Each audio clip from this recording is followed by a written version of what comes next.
मंगलमय मंगल करण वीतराग विज्ञान। नमो ताहि जात भय अरहंतादि महान। करि मंगल करि हो महा ग्रंथ करन को काज। जात मिलै समाज सब पावे निज पद राज। मिथ्या भाव अभावत जो प्रगट निज भाव। सो जयवंत रहो सदा यही मोक्ष उपाय।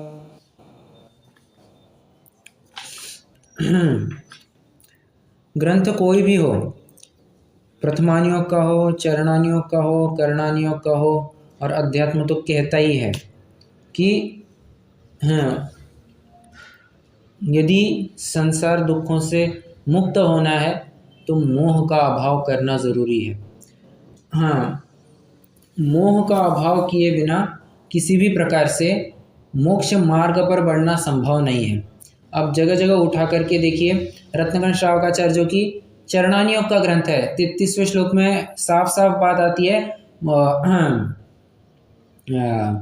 निर्मोही मोही मुनि से निर्मोही श्रावक श्रेष्ठ। वहाँ पर भी जो निर्मोही श्रावक है उसकी वैल्यू ज़्यादा बढ़ी है, सम्यक दृष्टि की वैल्यू बढ़ाई है। एक और उदाहरण आधार देना चाहूँगा, इष्टोपदेश श्लोक क्रमांक 7, मोहेन संवृत्तम ज्ञानम स्वभावम लभते नहीं। कहते हैं मोह से जो संवृत्त है ज्ञान, उससे तुम्हें स्वभाव की प्राप्ति नहीं हो रही। स्वभावम लभते नहीं मत्तः पुमान पदार्थानाम यथा मदन को द्रव्य। उन्मत्त की भांति तुम्हारी प्रवृत्ति पाई जाएगी अगर मोह का अभाव नहीं होगा। प्रथमानियोग में आप जब भी घटनाएं पढ़ते हैं, जहाँ जब भी आपको उपदेश होता है ना कि प्रथमानियोग की कथाओं में ऐसा आता है कि राजा सदल बल मुनिराज के दर्शन के लिए चला गया और मुनिराज ने यही उपदेश दिया, हे राजन, यदि इस संसार दुख से छूटना चाहते हो तो एकमात्र जैनेश्वरी दीक्षा को अंगीकार करो, वही तुम्हें तुम्हारे मोह से दूर करने के लिए निमित्त है, कार्यकारी है। और अध्यात्म तो चीख चीख करके चिल्ला चिल्ला करके यही बात कहता है, अध्यात्म के लिए मोह से बड़ा शत्रु कोई नहीं है। उसकी नज़र में अनंतानुबंधी दर्शन मोह यही सब कुछ है। अनंतानुबंधी का अभाव हो गया, चतुर्थ गुण स्थान प्रकट हो गया, मोह का दर्शन मोह का अभाव हो गया, वो समझ लेता है मोक्ष हो गया, मोक्ष हो गया। मतलब कैसे कहे,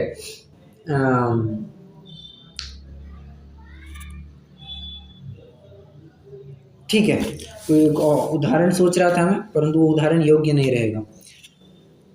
मोह की महिमा यहाँ पर भी वही कही जा रही है। कर्म तुम्हारे जड़ है, वे चेतन है नहीं। जड़ है तो शक्तिवान नहीं है, निर्बल है।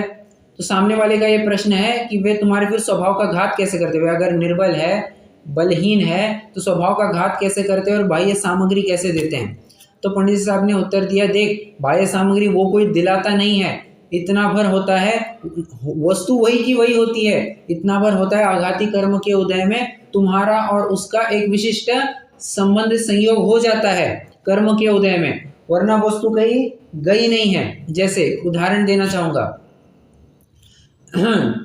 हम जिस घर में रहते हैं उसी के बाजू वाले घर में कोई एक लड़की रहती है, लड़का रहता है, जो कुछ भी आप लगा लेना जेंडर के हिसाब से। तो इतने साल, अब देखो, लड़की भी वही है, लड़का भी वही है, आपस में पड़ोस में रहते हैं या उसी गली में रहते हैं, ऐसा कुछ परिचय नहीं हुआ, परंतु जैसे ही शादी करना नक्की हो गया, वस्तु वही की वही है, आघाती कर्म के उदय से तुम्हें उस संयोग की प्राप्ति हो गई है, बराबर। उसी प्रकार हर जगह लगा लेना।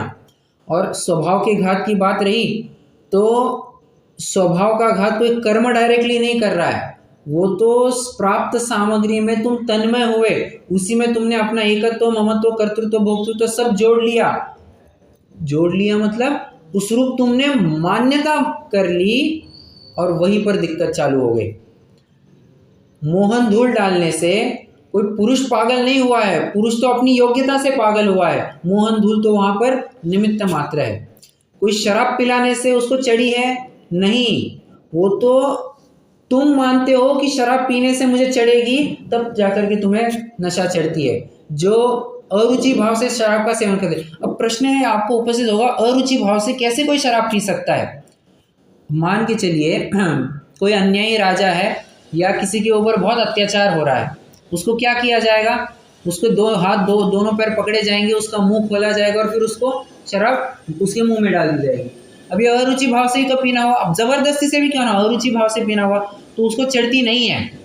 और कोई ये विचार करे कि मुझे चढ़ेगी, तो इतनी सी भी मात्रा का भी, थोड़ी सी भी मात्रा का सेवन करे उसको नशा चढ़ती है। ये फैक्ट है, फैक्ट है, ठीक है। हाँ, तो यही बात कल की कक्षा में हमने विस्तार से चर्चा की थी। आज हमें नवीन कर्मबंध इस प्रकरण को प्रारंभ करना है।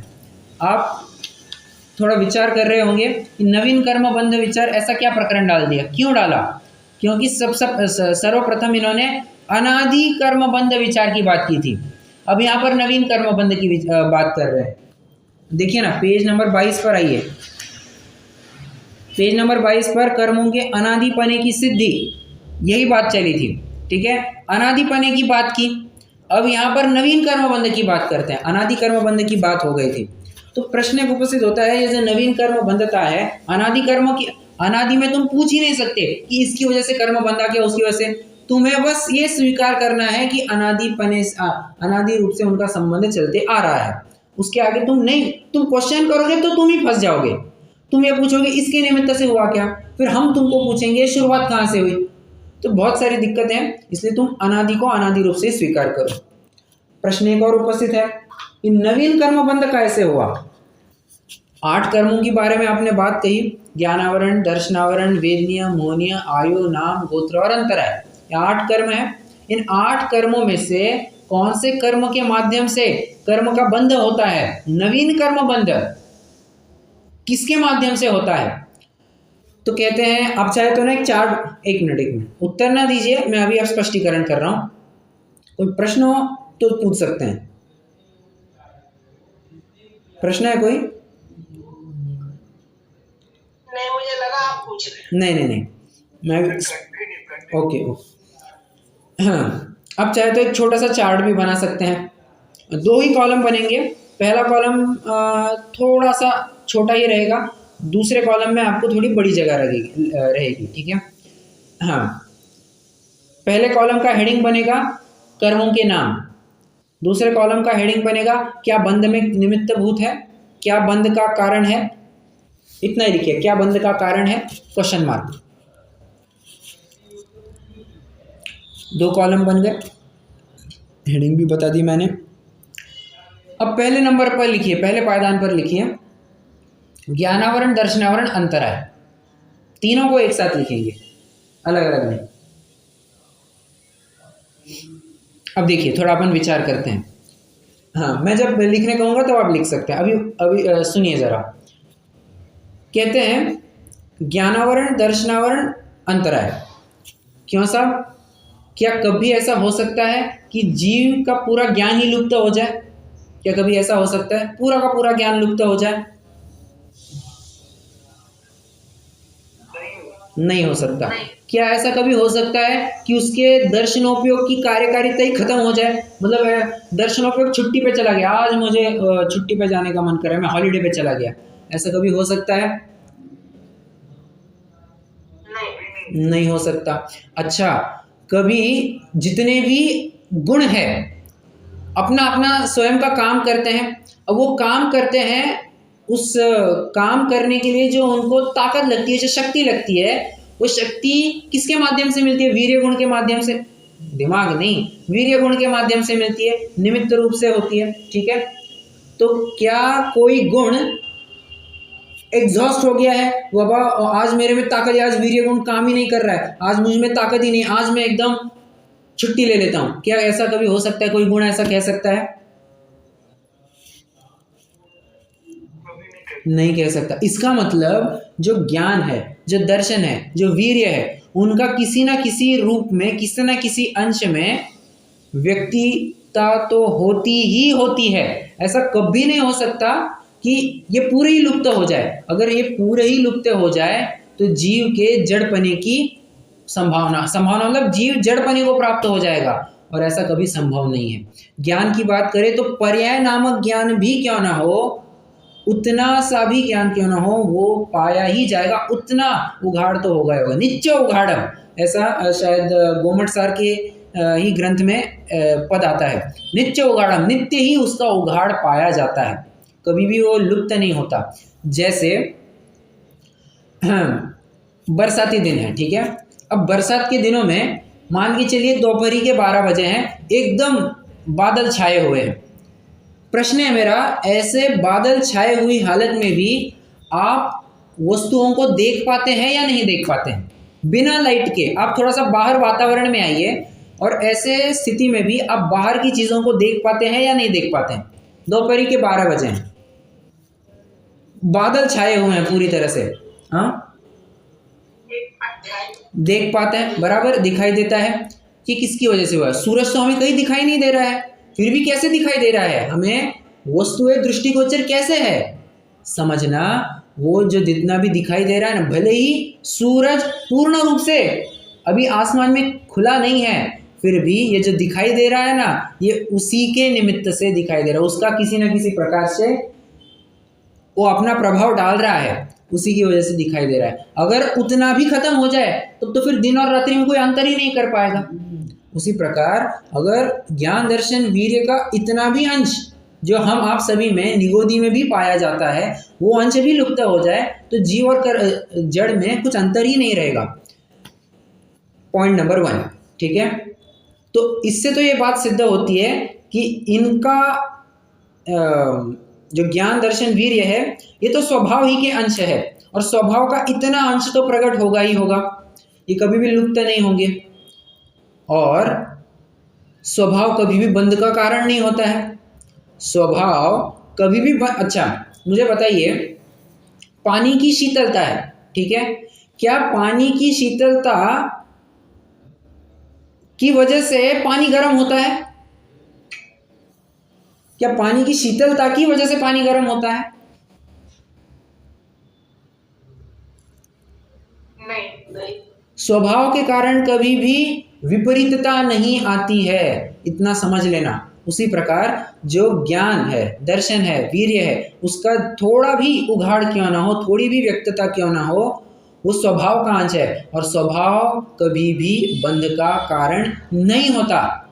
इसलिए अब लिख सकते हैं आप स्वभाव, आप चाहे तो ऐसा लिख सकते हैं, इनकी किंचित मात्रा में व्यक्तता होती ही है, ये स्वभाव के अंश है, और स्वभाव कभी भी बंध का कारण नहीं होता। 3 बातें लिखेंगे, फिर से दोहराता हूं मैं। ज्ञान दर्शन और वीर्य का किंचित उघाड़ हमेशा पाया जाता है छद्मस्थ अवस्था में, हाँ, किंचित उघाड़, या सेकंड कॉलम में पहला पॉइंट लिखेंगे, ज्ञान दर्शन वीर्य का छद्मस्थ अवस्था में किंचित उघाड़ तो पाया ही जाता है प्रत्येक समय में, ठीक है। नेक्स्ट सेंटेंस लिखेंगे, क्योंकि ये स्वभाव के अंश है, ठीक है। और तीसरा स्टेटमेंट लिखेंगे, हेंस स्वभाव कभी भी बंध का, हेंस नहीं लिखेंगे, और स्वभाव कभी भी बंध का कारण नहीं होता। इसलिए ज्ञानावरण, दर्शनावरण और अंतराय, इनकी वजह से बंध, नवीन बंध तो नहीं होता है, ठीक है। एक कोटा तो अपन ने पूरा कर लिया, ठीक है। मैं आपको पूरा ये प्रकरण बता दूंगा, और फिर अपनों को बस रैपिड रीडिंग करना है, कुछ भी नहीं होगा, फिर रैपिड रीडिंग ही होगा। मैं आपको पूरा एक्सप्लेन करके दे रहा हूँ, ठीक है। अब दूसरे नंबर पर लिखिए, दूसरे पायदान पर लिखिए, समस्त आघाती कर्म। ठीक है, पहला क्या लिखा था अपन ने, ज्ञानावरण दर्शनावरण अंतर है। अब दूसरी की बात करनी है, समस्त अघाती कर्म। क्यों जी, अघाती कर्मों से क्या होता है, संयोग मिलता है। क्या संयोग नवीन बंध के कारण है? बिल्कुल भी नहीं, कतई नहीं, ये तो कल ही चर्चा करके आए हैं। कल क्या चर्चा करके आए हैं बताना जरा।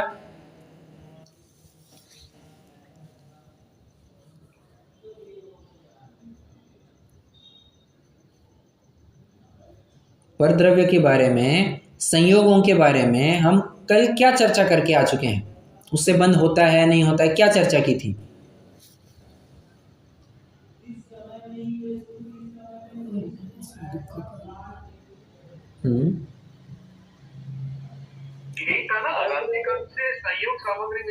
बराबर, तो उससे बंद होता है नहीं होता है, होता है तो क्यों, नहीं होता है तो क्यों, इसकी क्या बात की थी अपन ने? अरे फटाफट बताना चाहिए, बहुत आसान है। और मैंने आज रिवाइज भी करवाया। क्या कहा? बंद नहीं होता ना बाह्य सामग्री से। क्यों नहीं होता, मैं वही तो पूछ रहा हूँ, क्यों नहीं होता? अपने मुंह के कारण। हाँ तो बताइए ना फटाफट। हाँ यही तो चाहता हूँ, थोड़ा फटाफट बताया कीजिए। सभी जन को बात है, ठीक है। हाँ, और मैंने इनफैक्ट आज कक्षा की शुरुआत में रिवाइज भी करवाया था, ठीक है। तो कहते हैं अघाती कर्म की वजह से संयोग प्राप्त होते हैं। संयोग भी कैसे? या तो शरीर रूप संयोग की प्राप्ति होती है, या शरीर से भी जुदे ऐसे स्त्री पुत्र मकान आदि की प्राप्ति होती है, रुपया जायदाद पैसा की प्राप्ति होती है, मान प्रतिष्ठान सम्मान आदि की प्राप्ति होती है। तो कुल मिलाकर के कहूँ तो पहले और दूसरे नय में भी शरीर वाला, इसकी प्राप्ति होती है। पहले नय में पूरे संयोगों की बात की है, दूसरे नय में शरीर की द्रव्य कर्म की गिरे गया एक संबंध की बात की है। तो उसमें से अंत के दो तो छोड़ दो, शरीर की बात रखी है, ठीक है।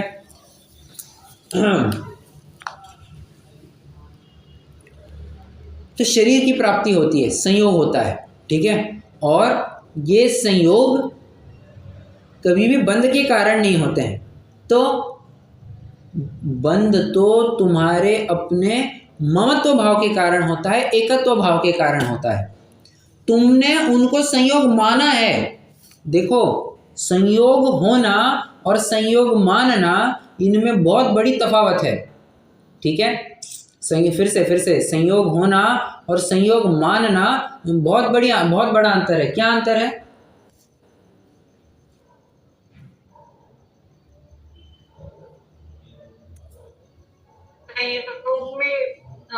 मतलब होना तो अलग है, ठीक है, लेकिन उसमें ममत्व नहीं होना चाहिए।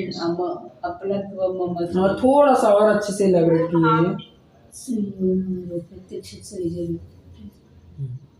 मोह नहीं होना चाहिए, मोह एकत्व ममत्व नहीं, आपकी बात बिल्कुल सही। हाँ बोलिए।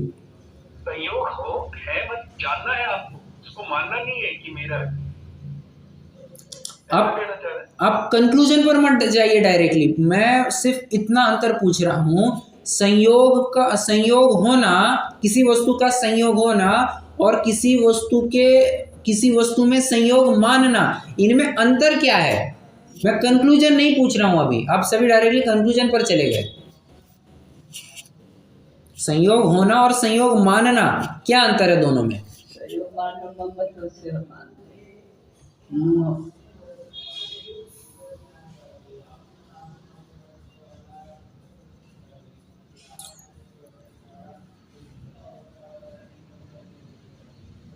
देखिए, संयोग मानना ये तुम्हारे अपने मोह के माध्यम से होता है।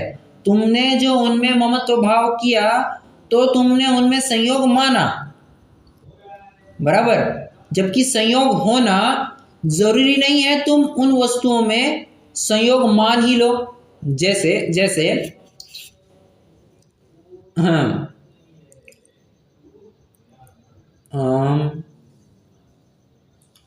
प्रत्यक्ष वस्तु एक मिनट ठीक है। कोई कहे बस कि मैं भारतीय हूं, परंतु स्वयं को भारतीय माने नहीं। अंतर है दोनों में। भारतीय मानना, स्वयं को भारतीय मानना मतलब एक एक एक्टिविटी भारत की संस्कृति के अनुसार करना। सिर्फ भारतीय कहने से कोई भारतीयत्व स्वयं को नहीं मान सकता है, ठीक है। उदाहरण बहुत स्थूल था, उसी प्रकार संयोग हुआ है। अब जैसे मुझे घर परिवार वाले, घर, स्त्री, पुत्र, मकान आदि सब मिले हैं, ये संयोग हुआ है, परंतु वास्तव में मैं इनसे जुड़ा हुआ हूँ, ये मानना नहीं मानना ये मेरे ऊपर है। मैं यदि मोह करता हूँ तो समझ लेना मैंने इनमें संयोग बुद्धि स्थापित कर दी है, और मोह नहीं करता हूँ तो ये बस संयोग मात्र है, संयोग माने नहीं है मैंने। थोड़ा सा समझना, थोड़ा सा उपयोग केंद्रित कीजिए, आपको सब समझ में आएगा। संयोग होना और संयोग मानना, मैंने मान रखा है। और एक और बात, कई बार वस्तु की प्राप्ति ना होने पर भी संयोग मान लिया जाता है। जैसे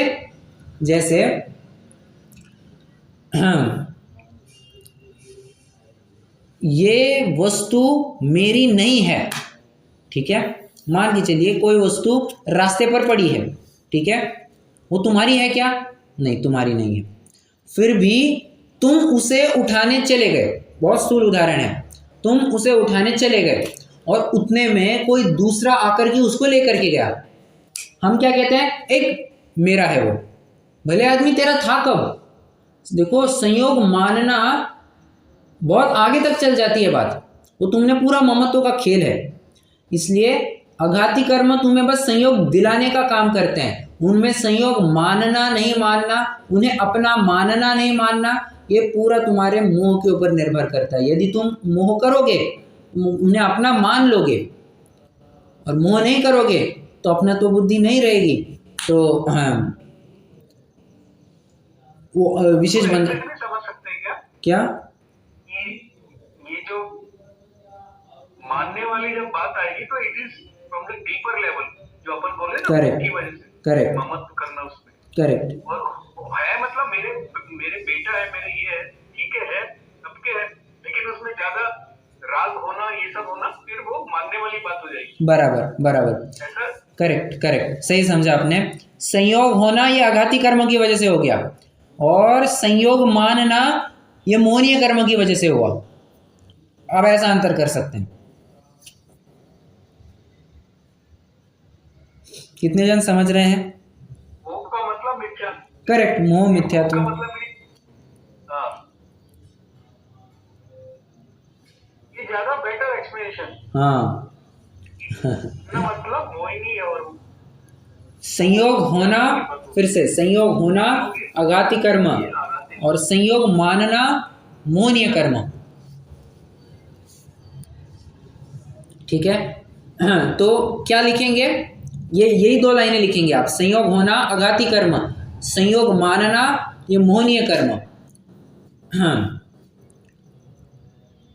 और बाह्य सामग्री कभी भी बंध का कारण नहीं होती है, इतना लिख करके छोड़ दीजिए। तो आघाती कर्मों के बारे में बात हो गई अपनी। अब कौन सा क्या बचता है? अभी अब बचता क्या है? नो कर्म। हाँ, क्या? नो कर्म। नो कर्म कहाँ से आ गया? अरे आघाती कर्म कहा तो नो कर्म आ गए उसमें।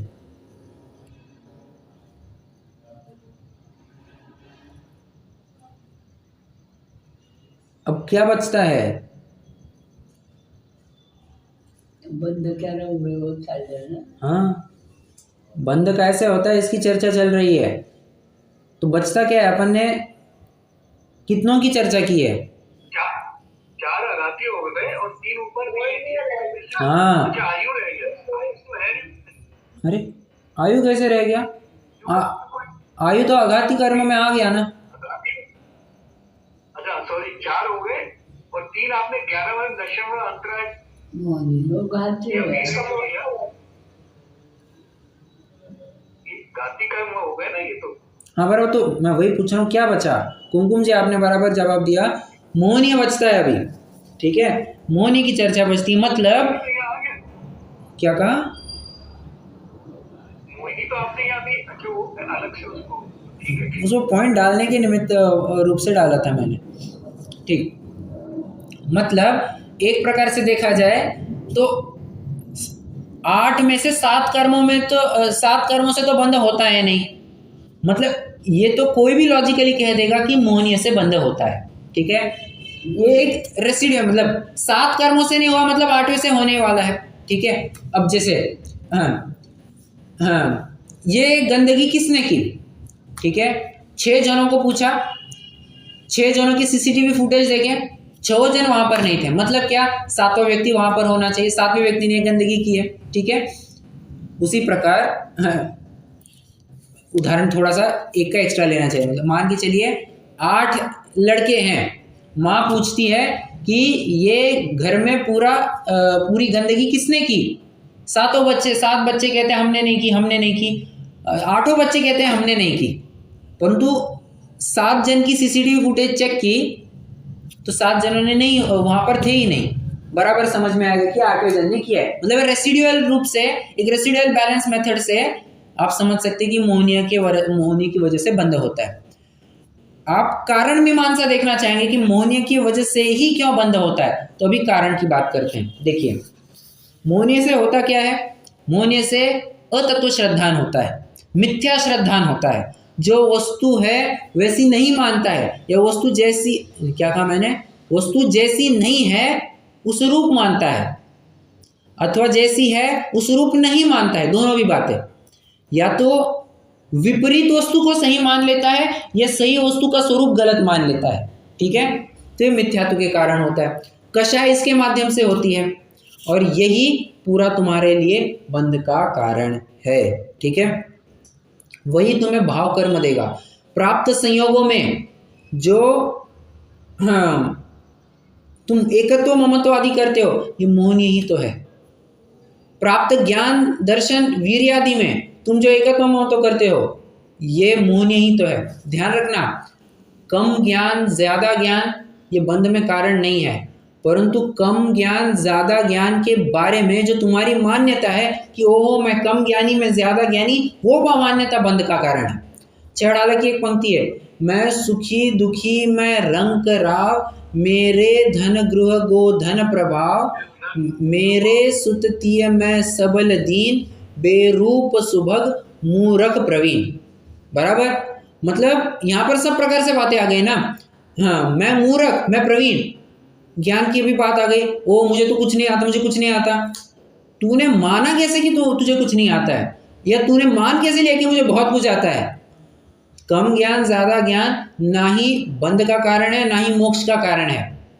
कम ज्ञान ज्यादा ज्ञान के बारे में तुम्हारी जो उल्टी सीधी मान्यता है ना, वो मोक्ष में बाधक है, ठीक है। बस मोहनीय के बारे में यही था, मतलब इति सिद्धम बंद होता है सो मोहनीय से होता है, ठीक है। आइए पृष्ठ क्रमांक 26 पर आइए। पूरा 1 2 3 4 पैराग्राफ मैंने आपको एक्सप्लेन कर दिए हैं, फटाफट अभी आप उनको रीड करना है। कोई पढ़ेगा?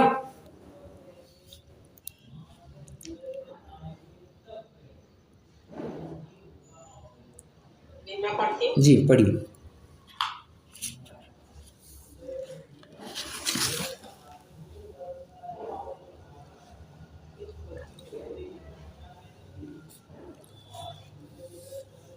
हाँ जी, नवीन बंध। वहाँ नवीन बंध कैसे होता है सो कहते हैं, जैसे सूर्य का प्रकाश है सो मेघ पटल से जितना व्यक्त नहीं है उतने का तो उस काल में अभाव है, तथा उस मेघ पटल के मंद पने से जितना प्रकाश प्रकट है वह उस सूर्य के स्वभाव का अंश है। मेघ पटल जनित नहीं है। 1 मिनट, उसी प्रकार यही बात अपन भी कह रहे थे, जो कुछ ना कुछ वो अंश तो प्रकट होता ही है। ऐसा नहीं है कि कुछ भी दिखाई नहीं दे। दोपहर के 12 बजे भले ही पूरे बादल छाए हुए हैं, एकदम काले बादल छाए हैं, फिर भी कुछ ना कुछ तो दिखाई देता है। ये परिचायक है कि ये सूरज का ही प्रभाव है, ठीक है। आगे पढ़िए। उसी प्रकार जीव का ज्ञान दर्शन वीर्य स्वभाव है। वह ज्ञानावरण दर्शनावरण अंतराय के निमित्त से जितना व्यक्त नहीं है उतने का तो उस काल में अभाव है, तथा उन कर्मों के क्षयोपशम से जितने ज्ञान दर्शन वीर्य प्रकट है वह उस जीव के स्वभाव का अंश ही है। कर्म जनित औपाधिक भाव नहीं है। सो ऐसे स्वभाव के अंश का अनादि से लेकर कभी अभाव नहीं होता। इसी के द्वारा जीव के जीवित रहने का निश्चय किया जाता है। यह देखने वाली जानने वाली शक्ति को धरती हुई वस्तु है, वही आत्मा है। एक मिनट, मतलब ये पॉइंट अपन ने नहीं देखा था। हाँ, कि जो प्रकट अंश है, ये प्रकट अंश ही परिचायक है कि हाँ, कि तू अलग है, पुद्गल अलग है, शरीर अलग है, जीव अलग है, ये प्रकट अंश ही परिचायक है। अगर ये प्रकट अंश भी नहीं होता तो जैसे अपन ने कहा कि जड़ और चेतन में फिर कुछ अंतर ही नहीं बचता। ठीक है। हाँ, और एक और बात थी। हाँ, ज्ञानावरण दर्शनावरण अंतराय के निमित्त से जितना व्यक्त नहीं है, जितना व्यक्त नहीं है मतलब थोड़ा सा तो व्यक्त है, जितना व्यक्त नहीं है मतलब थोड़ा सा तो व्यक्त है। ऐसा नहीं कि पूरा ही अभाव हो गया। हाँ, डेफिनेटली अगर आप केवल ज्ञानावरण आदि की बात करेंगे, केवल दर्शनावरण की बात करेंगे, वो तो अभी कुछ भी प्रकट नहीं है। परंतु जो ज्ञान एज अ होल की बात करते हैं, दर्शन गुण एज अ होल की बात करते हैं, अभी ये छोड़ दीजिए ज्ञानावरण है, केवल ज्ञान है, मन पर ज्ञान है, मति ज्ञान है, ये छोड़ दीजिए, ज्ञान गुण को मुख्य कीजिए। उस ज्ञान गुण का कार्य तो चल रहा है ना, ऐसा नहीं कि पूरा ही बंद पड़ गया है, नहीं, मतलब वो यथा योग्य चल रहा है। हाँ जी, आगे। तथा इस स्वभाव से नवीन कर्म का बंध नहीं होता, क्योंकि निस्वभाव ही बंध का कारण हो तो बंध का छूटना कैसे हो। तथा उन कर्मों के उदय से जितने ज्ञान दर्शन वीर्य अभाव रूप है, उनसे भी बंध नहीं होता नहीं है, क्योंकि स्वयं ही का अभाव होने पर अन्य को कारण कैसे हो। इसलिए ज्ञानावरण दर्शनावरण अंतराय के निमित्त से उत्पन्न भाव नवीन कर्म बंध के कारण नहीं है। देखिए, बहुत बड़ी बात कह दी, स्वयं ही का अभाव होने पर अन्य को कारण कैसे हो। देखिए, हाँ, बहुत आसान सा उदाहरण दूंगा। अनिल अंबानी को जानते ही हैं। अब अनिल अंबानी एक समय में दुनिया का छठा अमीर आदमी था, मुकेश अंबानी से भी अमीर था। ये बात अगर आपको पता होगी। हाँ, आज क्या हालत है उसकी, अनिल अंबानी की? अनिल अंबानी की बात कर,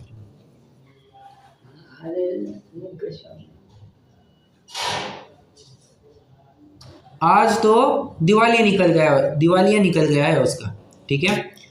हाँ, अब प्रश्न है मेरा, जो कभी दूसरों को सहारा दिया करता था, ठीक है, दूसरे उससे मदद मांगने आते थे, अब स्वयं ही मदद देने के लिए, मतलब स्वयं की मदद नहीं कर पा रहा है, तो औरों की मदद कर पाएगा क्या? देखिए, मैं खुद वॉकर लेकर के चलता हूँ, क्या मैं दूसरों को आधार दे पाऊंगा? क्या मैं दूसरों को कंधा बल दे पाऊंगा? नहीं दे पाऊंगा।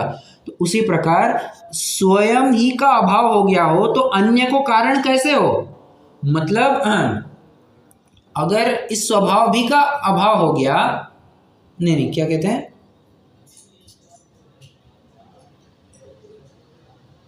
हाँ, क्योंकि उसकी वजह से जितने के अंदर, हाँ बराबर, यहाँ पर कहना ये चाहते, एक पॉइंट ये है कि जितना अंश प्रकट है वो तो स्वभाव का अंश है, ठीक है, और स्वभाव तो कभी भी बंध का कारण नहीं होता, ये मान लिया, परंतु जो अंश अव्यक्त है, बराबर, वो बंध का कारण होना चाहिए था। कहते नहीं, जो स्वयं ही जिसका उघाड़ नहीं हुआ है वो दूसरों को बंध में कैसे कारणभूत हो। मतलब जिस अंश की व्यक्तता ही नहीं है, तो व्यक्तता नहीं होने से तुम बंध कैसे कहते हो, ठीक है। हाँ, इसलिए अव्यक्त अंश के वजह से भी कभी भी बंध नहीं होता है। आगे, तथा मोहिनी कर्म के द्वारा जीव को यथार्थ श्रद्धान रूप तो मिथ्यात्व भाव होता है, तथा क्रोध मान माया लोभ आदि कसाय होते हैं। वे यद्यपि जीव के अस्तित्व में है, जीव से भिन्न नहीं है, जीव ही उनका करता है, जीव के परिणमन रूपी वे कार्य हैं, तथापि उनका होना मोह कर्म के निमित्त से ही है। कर्म निमित्त दूर होने पर उनका अभाव ही होता है। इसलिए वे जीव के निस्वभाव नहीं औपाधिक भाव है तथा उन भावों द्वारा नवीन बंध होता है। इसलिए मोह के उदय से उत्पन्न भाव बंध के कारण है। बराबर। अब मुझे नहीं लगता इसको भी एक्सप्लेन करने की कुछ विशेष जरूरत है, इसकी चर्चा अपन काफी बार कर चुके हैं। आगे एक पॉइंट वैसे, हाँ, दूसरी लाइन देखिए, वे यद्यपि जीव के अस्तित्व में है, जीव से भिन्न नहीं है, जीव ही उनका करता है, जीव के परिणामन रूप ही वे कार्य है। ये सारी बातें कौन से नए से कही गई है? मैं आपको हर पंक्ति में नए पूछूंगा।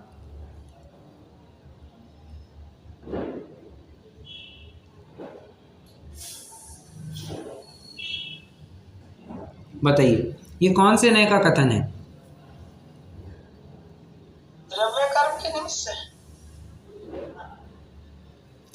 अरे मैं नए पूछ रहा हूँ, मैं कर्म नहीं पूछ रहा हूँ, नए पूछ रहा हूँ। अनुच्छेद असर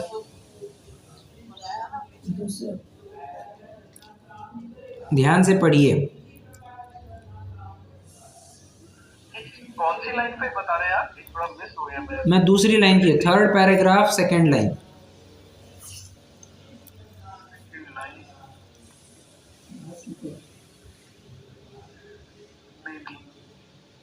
सेकंड पैराग्राफ में बोल रहे हैं? 3rd paragraph. अच्छा, चलिए विचार कीजिए।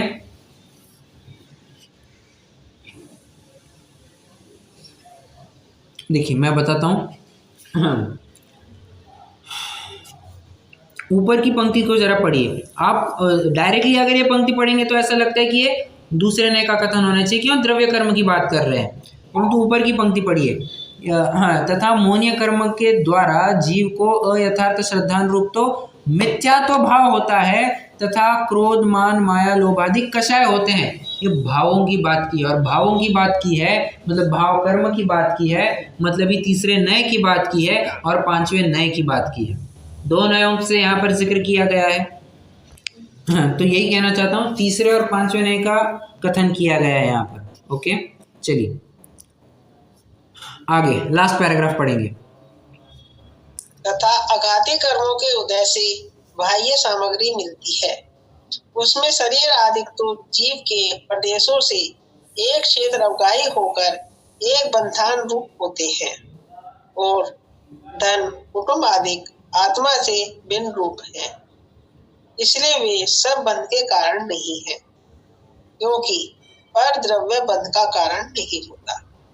उनमें आत्मा को ममत्व आदि रूप मिथ्यात्व आदि भाव होते हैं, वही बंध का कारण जानना। बस, ओके, डन। तो ये अपना प्रकरण हो गया नवीन बंध विचार। किसी को कोई प्रश्न हो तो जरूर पूछ सकते हैं। दूसरा ने पहला तो दूसरा ने आ गया ना लास्ट वाली लाइन में। हाँ बराबर करेक्ट। मैं सोचा आप ये पूछेंगे। नहीं, ये तो मैं पहले ही बता चुका था, इसलिए मैं पूछने वाला नहीं था।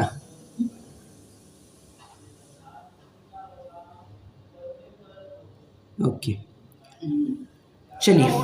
लास्ट लाइन इंपॉर्टेंट है। पर द्रव्य बंध का कारण नहीं है, उनमें आत्मा को ममत्व आदि मिथ्यात्व भाव होते हैं, वही बंध का कारण है। बराबर, ये बात पंडित जी साहब बराबर से चीख करके बताना चाहते हैं कि भाई परद्रव्य बंध का कारण नहीं है, वो तुम उसमें ममत्वादी भाव करते हो, वही तुम्हारे लिए बंध का कारण है। नियत तुम्हारी बिगड़ रही है, दूसरों के ऊपर दोषारोपण मत करो। नियत तुम्हारी बिगड़ी है, तुम्हारी नियत सुधारो, ठीक है।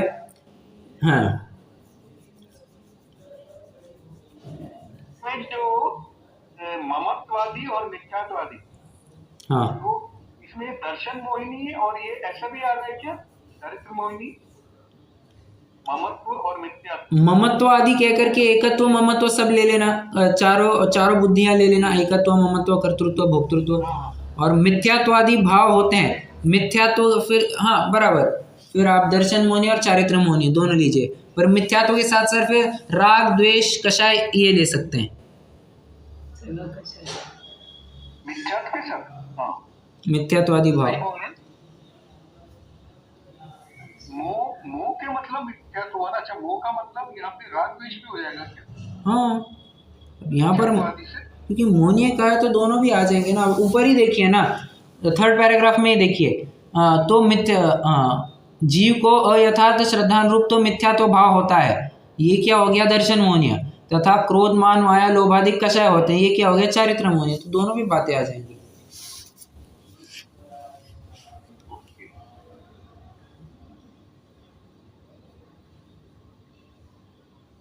ठीक है, चलिए रुकते हैं, जिन स्तुति करेंगे।